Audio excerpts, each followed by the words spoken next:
Welcome to ThinkTech on OC16, Hawaii's weekly newscast on things that matter to tech and to Hawaii. I'm Jay Fidell. And I'm Maria Kashem. In our show next time, we'll cover the tax exemptions available for historic properties in Hawaii and look into whether this is a good idea. We saw some properties in Manoa and talked to some of their owners and others who have taken positions on this issue.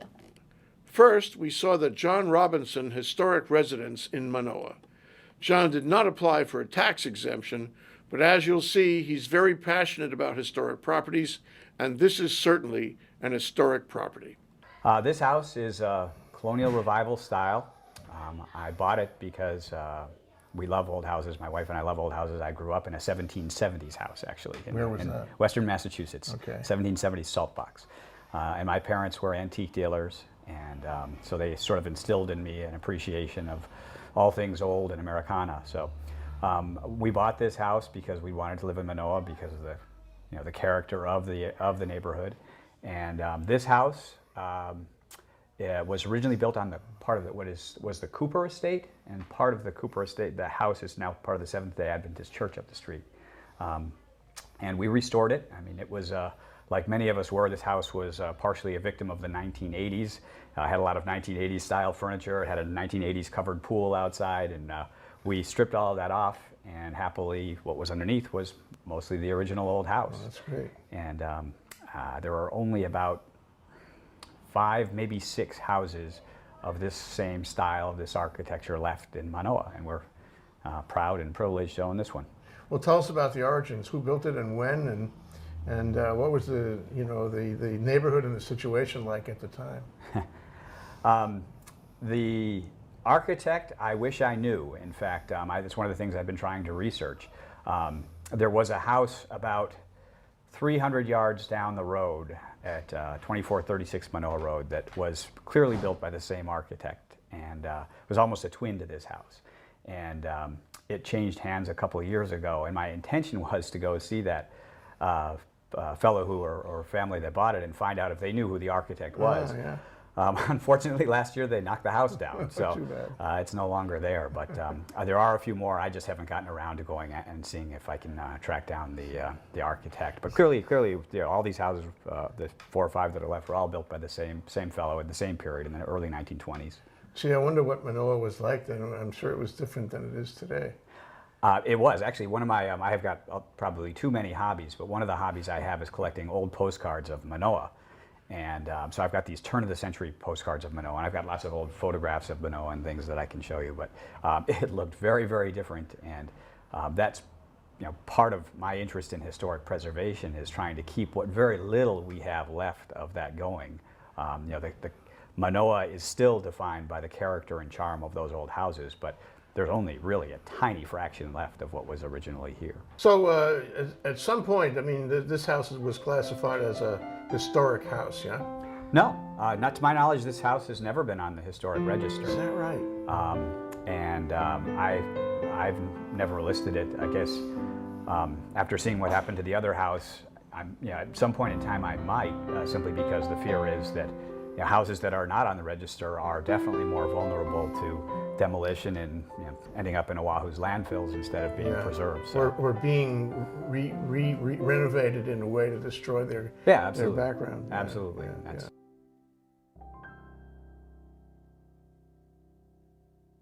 Then we saw the Manoa Heritage Center. It's very historic, and they give regular tours to anyone interested. Margo Vitarelli is the program director. My name is Margo Vitarelli, and I'm the education director here at Manoa Heritage Center. This is 3.5 acres of beautiful landscape property, and on this property is an ancient Hawaiian heiau, maybe 900 to 1,000 years old, according to Kenneth Emery, archaeologist. And we have surrounding the heiau a beautiful garden of native plants, as well as plants brought by the ancient Polynesians, such as kalo, sweet potato. And of course, this historic home, the home of Sam and Mary Cook. And they're the ones who set aside this property to share with the public so that kids can go on tours, 1-hour tour of the whole property. There's a lovely little stone pathway that goes all the way around. And so you get to see the home, the heiau, all the plants, and our tours are led by trained docents. Okay, this 101-year-old home is made of stone, mostly, built by Japanese stonemasons who shaped the stone. And all the stone is from this property that came over Tantalus Hill, Pu'ukakea, and volcanic rock cascaded across the valley. And so from that volcanic rock, this home was built. This is an original whaling ship whale pot, and they call them trying pots. But right now it's for the lily pads. Sam and Mary love to collect things of historic significance, and this is supposed to be from the Kauai fort, the Russian fort, but we're not absolutely sure. But it does reflect back to Hawaii's history when all the European powers were vying for opportunity to use Hawaii as a stop-off point. This is the last remaining intact heiau in Manoa, and it has a name, just like a person. Its name is Ku Ka'o'o, meaning standing digging stick. The o'o is the farmer's digging tool, and it relates to a legend where an o'o was thrown from the top of the mountains and landed right here, standing upright. Now the heiau is not only an archaeological site that remains today for us to appreciate and learn from, but it's also a living worshiping site. We have school groups and other people who enjoy coming here to do what was done long ago, leave an offering, recite a chant. So we consider it a living thing that we respect and revere today, that people can come and appreciate. A site like this, a historic site like this with a home, heiau, and real things from history is such a fabulous teaching tool for children and adults. You can teach history in the classroom, in a book, and that's okay, but being in a real place, to see a real home built by a person who has a story of his own, who contributed to the community, a scientist from Bishop Museum who built this house, and seeing the plants that Native Hawaiians actually used for food, for rope, for medicine. I mean, being here, being in the place is unequaled. After that, we visited the Debbie and Bruce Anderson Historic Residence in Manoa. It had required substantial renovation before it could qualify as an historic property.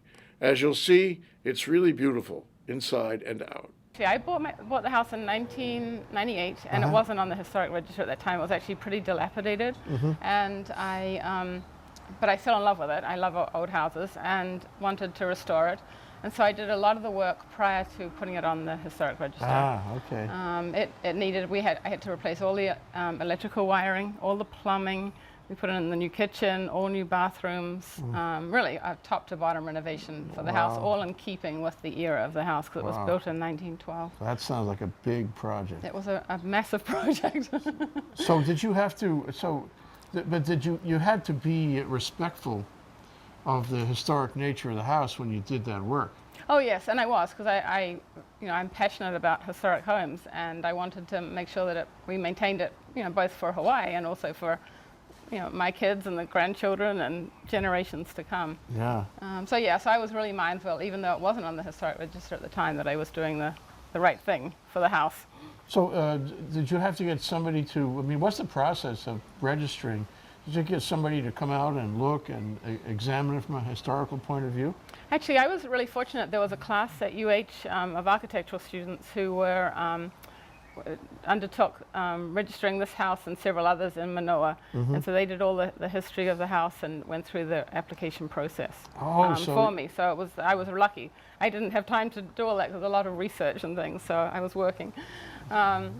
But so they did all of that necessary background, and the house was built by a Professor Charles Hitchcock around 1912, and he was a professor from Dartmouth, a geology professor, and had retired out here with his two daughters. So. And it stayed with him until? I think he lived here for about 10 years, and then he moved back to the East Coast. And then I'm the fifth owner, so in that time between that, there were 3 other owners. You know who they are? Yeah, I have a whole register of who they are. Oh, that's yeah, it's fabulous. fun. It's a wonderful old house. Yeah, so if you know who lived here, then you know it comes alive, doesn't it? It does, yeah. And you think about, you know, the histories and parties and Christmases and events that were here Yeah, all those years ago. yeah. Well, you really wonder what it was like in the teens and the 20s and all that, and probably every house on the street was a historic house in this context. Yeah, you no, know? there, as you can look up and down the street and see a lot of the old houses up there, and my next door neighbor's house on both sides. You know, this Are was they on the called, register? Or yeah, this was called the College Hills Tract. Uh-huh. So some of them are on the register and some aren't. And unfortunately, there's one that was 2 doors down that wasn't on the historic register, and that was demolished about 3 years ago. And it was such a shame. I put out of my driveway one morning, and there was a guy with a bulldozer there just bulldozing that house down. And, Oh, too bad. and it's a shame because it's, you know, part of our history that can never be recovered. True. Once it's gone, and just a tremendous loss. Yeah. So what does it mean? So they helped you at the UH to actually get it on the register, but what does it mean to be on the register? You have to, so that you have to maintain the house in the right era, and so in terms of the architecture, you can't make any changes to it without going through a separate process, separate step in the permitting process, basically. So they can be assured that any renovations are appropriately done. So you have to so it's because it's on the register. If you went down to DPP, Department of Planning and Permitting, and said, I want to put something really kitsch on this, Yeah, they would say they no. would say no. Yeah, and so they really do look at that, and just a whole other step in that building permit process. To see what concerns were being raised, we spoke with Holly Huber, who calls herself a public advocate and who feels the present system is unfair. My focus is on the property tax exemption. I've never registered a property with the state or anything, so I have to be honest with you. I mean, I know about the process, but I've never been through it. So my area of expertise is really about the property tax exemption through the city and the various abuses. Okay, well, let's So do I it. have Let's to say do it that your if you way. want to know what the process is, I can give you a really simple, bare bones process. But like I said, that's not my area of expertise. I'm not a architect, a historian. Okay, let's talk about what you wanted to talk about then. Well, I just wanted to give you a little bit of background.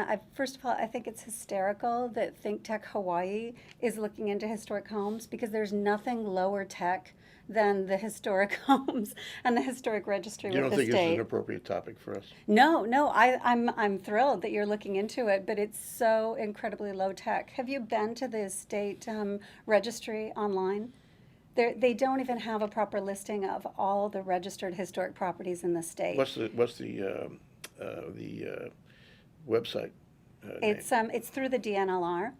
So if you go to the state DNLR website, and you can click through to, I believe it's the State Historic Registry, and they have a variety of different PDFs that haven't been updated, some of which don't even list the island or the address of the historic property. Then if you want to find out about a historic home here in Honolulu, you can go to the Real Property Assessment Division, to the city's website, and what you'll find is another downloadable PDF that some of the addresses are incorrect and some of them are unreadable because they cut off at the bottom of the page. You were about to tell me where you come from, why you're interested, what your position is that might lead you to this interest. I happen to be a database programmer, and I'm also a data analyst. And what I looked into was the real property tax exemptions. I became interested in the fact that so much of our property here on Oahu is exempt property. And I didn't know much about the exemptions. And there's a reason it's very difficult to know about property tax exemptions, because they're not listed on the real property tax website. When you do a search for a property, it'll indicate a dollar figure for exemption, but it won't tell you why that property is exempt, whether it's a nonprofit, whether it's a homeowner's exemption. And we have a significant number of properties and a significant value of property that is exempt here. Keep in mind that real property tax is the #1 source of revenue for our city. And the fact that it seems to be so ignored and so badly managed came to my attention. So I purchased the real property tax data and programmed it into a database and contacted investigative reporter Rob Perez and gave him that database and said, here's a lot of information. I think you might be able to find some stories. He came across the real property tax exemption for the historic homes and did a really great story about hidden historic homes and brought to the public's attention this very generous giveaway. How much money is involved?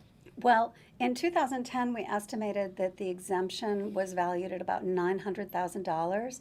However, In total? In total, for the Statewide? 204, no, for the city. That's for the 240 historic homes here on Honolulu. However, that number is grossly exaggerated. It's grossly underestimated, I should say, because when a property becomes exempt, they stop valuing it, or they grossly undervalue the property because it's an exempt property. For the other side of the story, we spoke with Kirsten Faulkner, who's a community planner and the executive director of the Historic Hawaii Foundation. Is this a legitimate controversy about historic homes? You know, the rules for protecting historic properties in the state of Hawaii are kind of inconclusive in a lot of ways. And the main way that historic preservation is achieved in Hawaii is through incentives rather than through regulations. So all of the counties offer a property tax break to properties who preserve historic homes.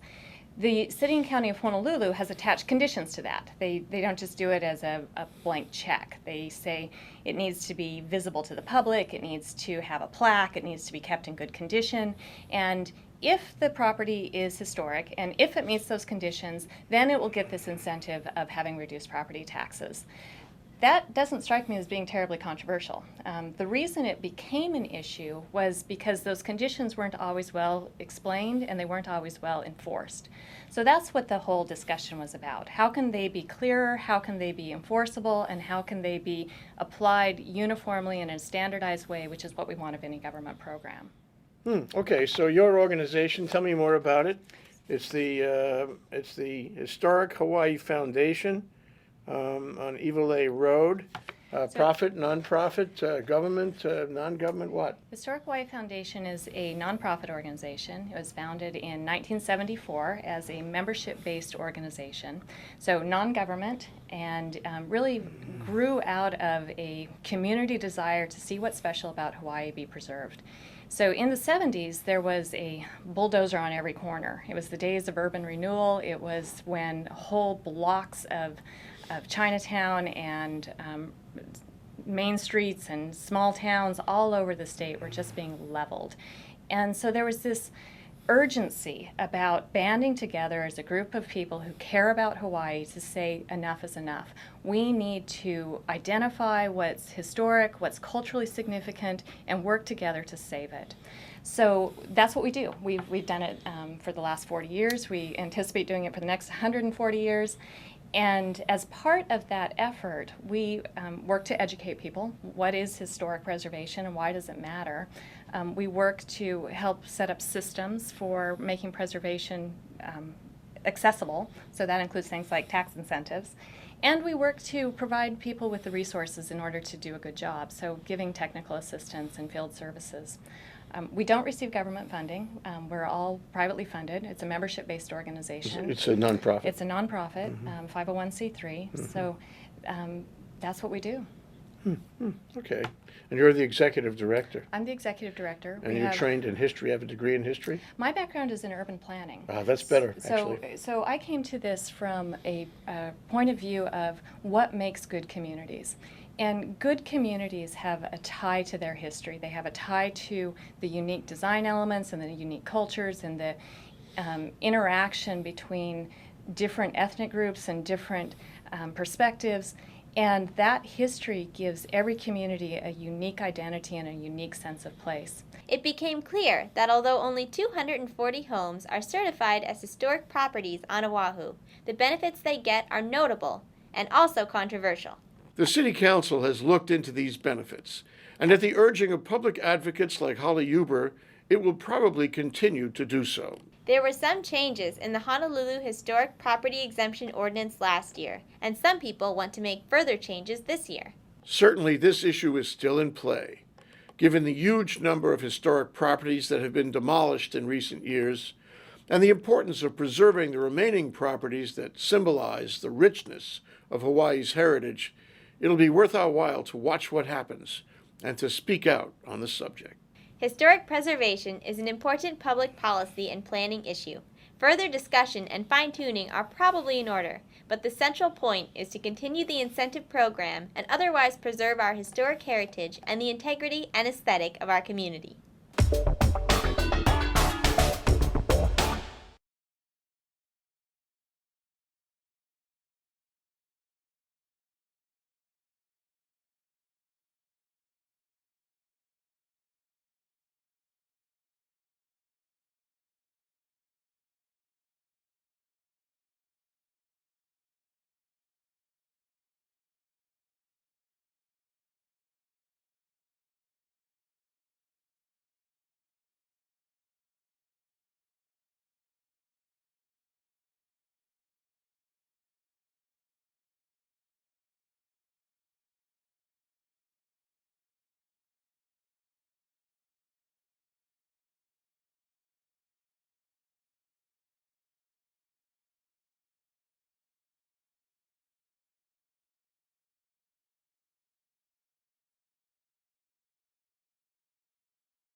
Now let's take a look at our ThinkTech calendar of events going forward. ThinkTech's 4 to 5 p.m. drive time radio series on KGU 760 AM continues this week. Tune in to 760 AM Wednesdays for Tech with me, Jay Fidell, Thursdays for Asia in Review with David Day, and Find Out Fridays with Kayla Rosenfeld at 4 p.m. Raise your awareness on ThinkTech Radio. On August 23rd, the Hawaii Venture Capital Association and ThinkTech will present a luncheon program called Keeping Up with the Jones Act. Is it still relevant to Hawaii's economy? A number of panelists familiar with life on the waterfront will discuss how the act affects Hawaii and what we can do to improve the way it works. Sign up for these programs on hvca.org. Steve Petronic, editor of Hawaii Business Magazine, will moderate the panel. The panel will include Admiralty attorneys Bob Frame and Jay Friedheim, Colleen Hanabusa, member of Congress, Matt DiGeronimo, recent candidate for Congress, and John Carroll, recent candidate for the Senate. What a panel. What a discussion. Sign up for these programs on hvca.org. And here's Dan Luke to tell us more about what's going on at the Manoa Innovation Center and in his company, Ikezo.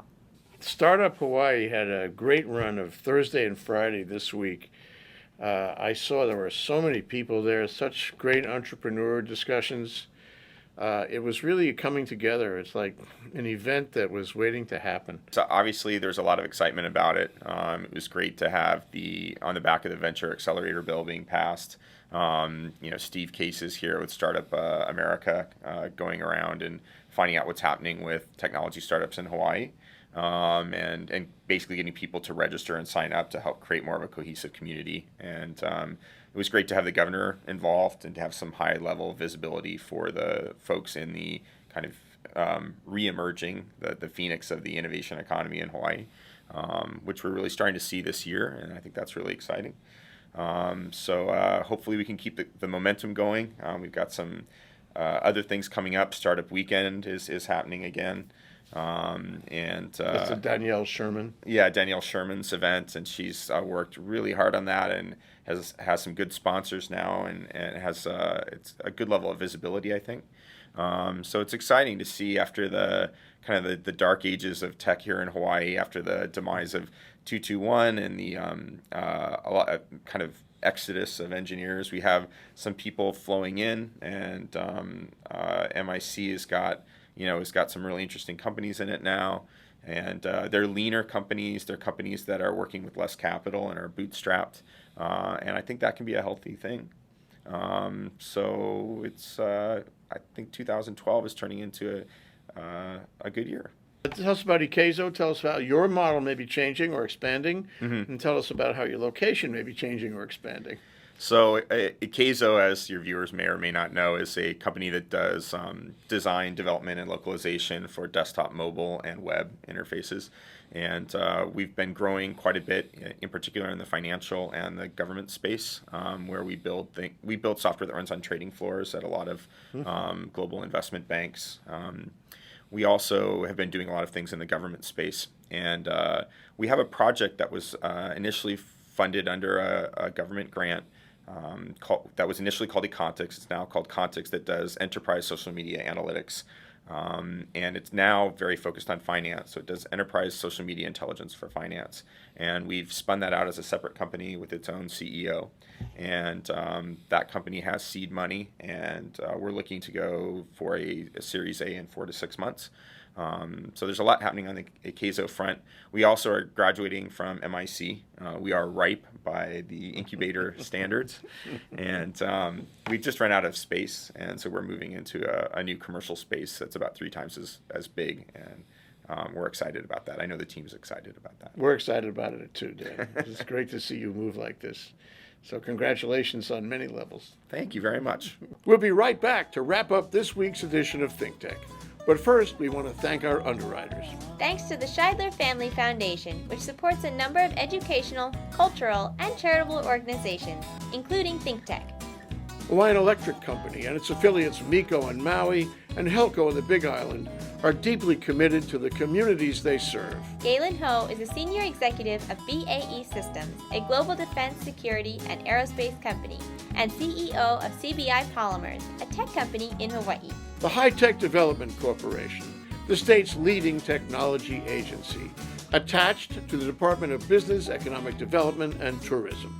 Castle & Coke Hawaii, with a time-honored legacy that spans more than 160 years and revolves around its mission of investing in Hawaii, creating communities, and providing for the needs of our state. Okay, Maria, that wraps up this week's edition of ThinkTech.